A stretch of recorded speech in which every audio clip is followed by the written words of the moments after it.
বাঙালি অভিনেত্রী হলেও মুম্বাই পাড়ি জমিয়ে বলিউডে নিজের শক্ত অবস্থান তৈরি করেছেন মৌনি রায়।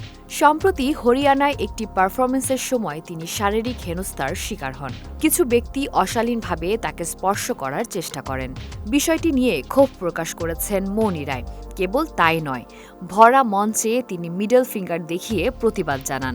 পরে পুরো ঘটনার বিবরণ নিজেই প্রকাশ করেন। মৌনির এই সাহসী প্রতিবাদ প্রকাশ্যে আসার পর বলিউডের অনেকে তার পাশে দাঁড়ান। এবার অভিনেত্রীর পাশে দাঁড়িয়ে ভারতীয় বাংলা চলচ্চিত্রের অভিনেত্রী শুভশ্রী গাঙ্গুলি নিজের ক্ষোভ উগরে দিয়েছেন। ইনস্টাগ্রাম স্টোরিতে দেওয়া পোস্টে শুভশ্রী গাঙ্গুলি বলেন, আমরা ২০২৬ সালে পা রেখেছি, তবুও কিছুই নতুন হয়নি। নারীদের এখনও হেনস্থা করা হচ্ছে, তাদেরকে ভোগপণ্য হিসেবে দেখা হচ্ছে।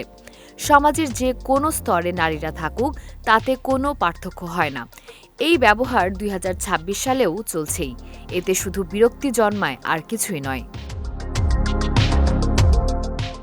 ক্ষোভ প্রকাশ করে শুভশ্রী আরও বলেন, মৌনি, তুমি যথেষ্ট শক্তিশালী নারী। তোমার দুঃসহ অভিজ্ঞতার কথা শুনে আমার রক্ত ক্ষোভে ফুটছে।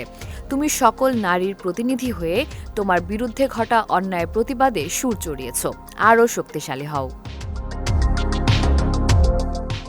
কেজিএফ চ্যাপ্টার 1 সিনেমার গালি গালি মেয়ে গানে নেচে বেশ জনপ্রিয়তা লাভ করেন মৌনি।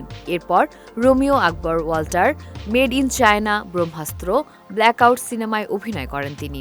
মৌনি রায়কে সর্বশেষ দেখা যায় সালাকার সিরিজে।